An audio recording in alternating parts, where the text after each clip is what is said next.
Fala pessoal, tudo bem? Bem-vindos ao canal.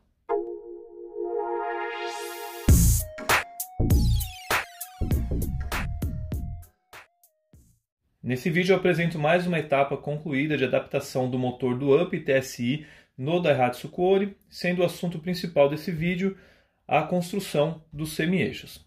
Para você que não tem acompanhado na playlist, eu mostro lá atrás detalhes de adaptação e resumindo aqui, eu utilizo nessa adaptação motor e câmbio do UP TSI, que seriam essas duas extremidades aqui que fazem a comunicação nessa parte, essas duas pontas aqui são originais do UP, e essas duas extremidades aqui vão ser conectadas na estrutura do carro, que a princípio eu estou utilizando a suspensão, manga de eixo, dentre outras peças, todas originais do carro. Então aqui encaixe das tulipas, que conversam lá no câmbio, e aqui encaixe das homocinéticas. O procedimento de como eu fiz essa adaptação, que eu vou mostrar para vocês em detalhes, é basicamente soldando um eixo original em outro eixo original, fazendo essa emenda, literalmente uma emenda de eixo. Eu pesquisei uma possibilidade de utilizar um eixo inteiro, digamos o do UP, que era o mais longo, eu cortaria a ponta dele e fabricaria estrias nesse mesmo padrão aqui para conversar lá na homocinética do Kuori, exatamente com esse perfil. Fui atrás de uma empresa, pesquisei e resumindo para vocês, esse material original com o qual é confeccionado, os semi-eixos em geral, ele é muito endurecido para aguentar as resistências em que ele é submetido, os esforços que ele é submetido. Então o rapaz me informou que ele teria que destemperar primeiramente o material, deixando ele mais macio para poder então fazer as estrias para depois temperar novamente, e com isso gera-se a possibilidade de um empenamento do eixo.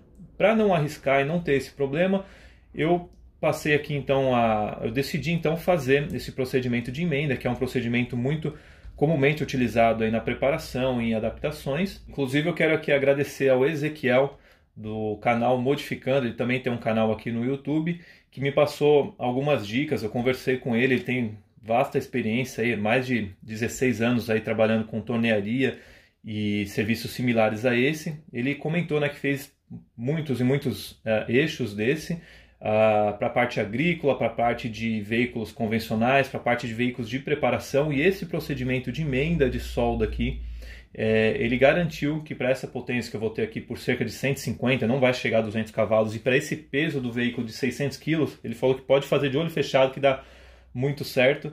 Ele faz aí, tem experiência de fazer até com carros de 400 cavalos, carros de arrancada, e nunca teve problema. Então fica aqui meus agradecimentos, Ezequiel, pelas dicas, tá? E vamos lá então para como que eu fiz essa adaptação. Bom, a primeira etapa é o dimensionamento do conjunto, A gente tem que saber o comprimento total de cada um dos eixos para determinar após a emenda quais as dimensões ideais, considerando o curso do amortecedor. Isso é muito importante. Conforme a gente tem o fechamento do amortecedor e depois o seu alongamento, essa parte aqui, que vai lá no câmbio, a trizeta é presa aqui e ela trabalha nesse sentido lateralmente, ambos eixos, para compensar esse movimento. Então a gente tem que calcular de maneira que quando o amortecedor estiver trabalhando, isso daqui venha para fora, o conjunto não escape, da mesma maneira também que ele não bata, ele não dê fim de curso lá dentro da tulipa, o que pode danificar com certeza o conjunto. Então o primeiro passo é dimensionar da maneira apropriada o conjunto. Eu até mostrei lá nos stories do Instagram, no momento que eu estava fazendo essa adaptação, eu utilizei um método simples para dimensionar isso daqui simulando, Eu utilizei um cabo de vassoura. Então eu travei o cabo de vassoura na parte que é fixa, aqui do lado da homocinética, na estrutura do carro, e deixei ela solta dentro da tulipa.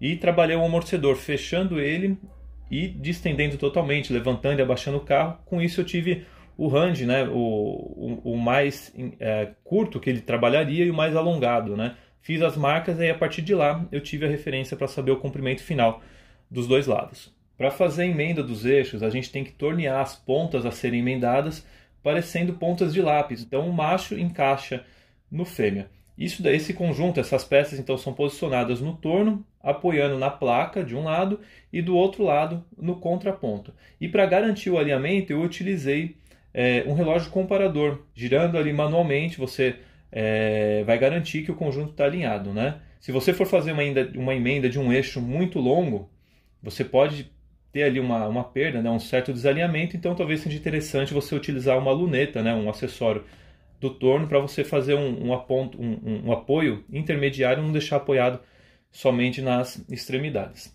Sobre essa questão de desalinhamento, se você comprar um eixo novo, pegar um eixo original do carro e apoiar ele dessa maneira no torno, ele não vai ser 100% alinhado. A simples camada de tinta que a gente tem nos eixos já gera um certo desalinhamento. Então não se preocupe se ele não ficar zerado no relógio comparador. Se você tiver lá meio décimo, um décimo de milímetro de desalinhamento, isso é aceitável considerando as rotações, os esforços que o conjunto é submetido, beleza? Bom, confirmado então o alinhamento do conjunto, chegou o momento da solda, onde eu utilizei o eletrodo 7018 de 2,5 mm. É esse eletrodo aqui, ó.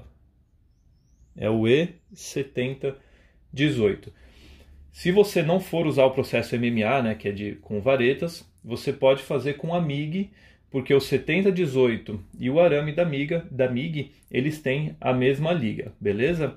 Algumas pessoas também conhecem esse 7018 aqui como sendo o 48, é o vulgo 48, né? Ó, eu tenho aqui então o 7018, que é o que eu utilizei, e tenho aqui o 6013, ó.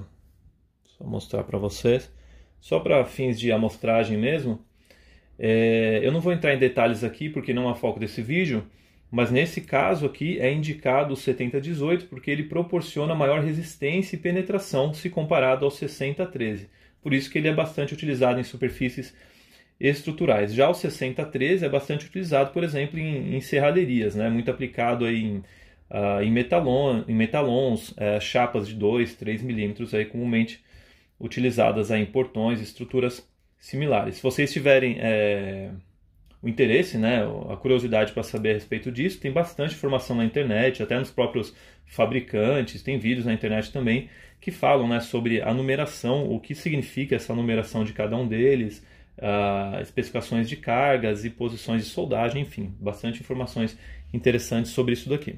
Para o procedimento em si, eu desliguei o torno e coloquei a garra da solda o mais próximo possível do ponto de emenda, onde eu fiz a solda, para evitar danos no torno, né? Se a gente prende, por exemplo, em outro ponto, a corrente vai passar da garra até esse ponto, danificando rolamentos, qualquer outra superfície, o que vai trazer danos ao torno. Então deixa a garra o mais próximo possível, você vai decapar, vai lixar a superfície ali para não criar um isolamento, né, de tinta, por exemplo, e vai iniciar o procedimento. Se você não está habituado a utilizar o 7018, faça testes antes na sobra do eixo que você cortou, em pedaços de metalon, enfim, faça testes diferentes, porque você utilizar esse daqui, o 6013, é mais fácil do que esse daqui. Eles têm características diferentes, né, de resistência, bem como também a aplicação, tá bom? Então, testem antes, porque para evitar, né, uma má penetração na emenda ou de repente poros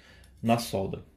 Uma informação muito importante: quando você vai soldar em um ponto, gira o torno manualmente 180 graus para você soldar o outro ponto. Assim você vai fazendo um balanço do conjunto. Se você preencher, digamos, metade e deixar para fazer o outro lado depois, você corre um sério risco de empenamento do eixo. Então eu faço um lado, faço o outro, gira 90 graus, faz aqui o terceiro ponto, gira 180, faz o ponto de baixo.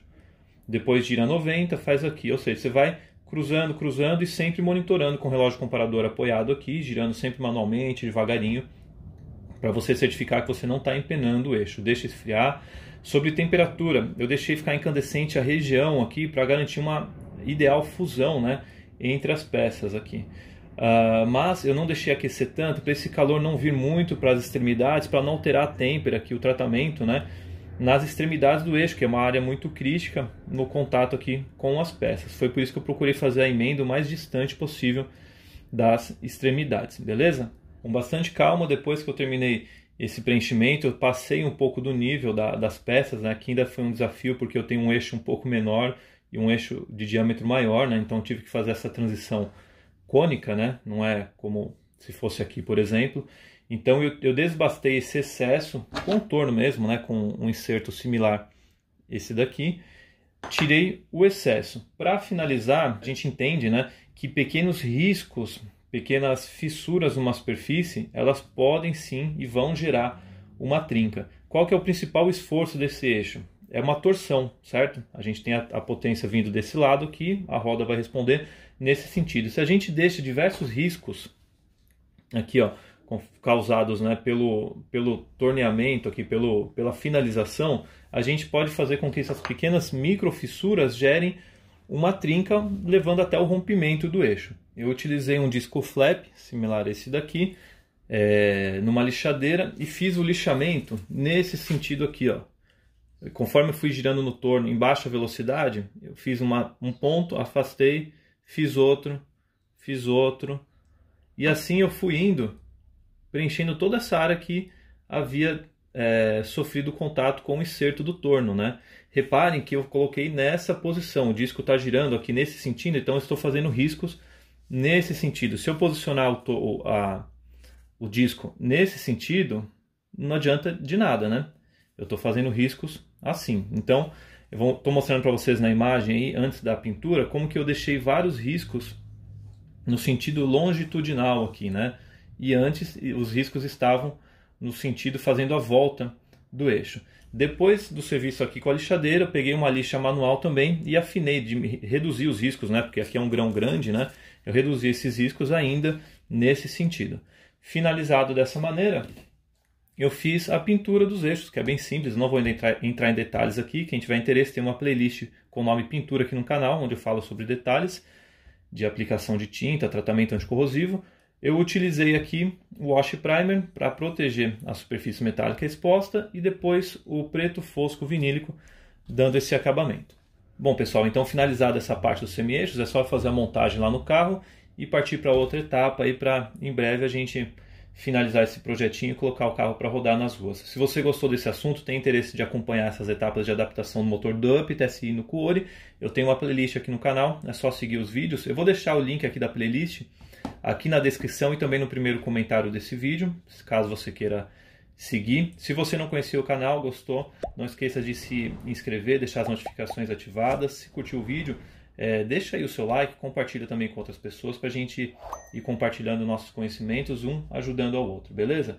Pessoal, obrigado por assistirem mais um vídeo e até um próximo. Um abraço!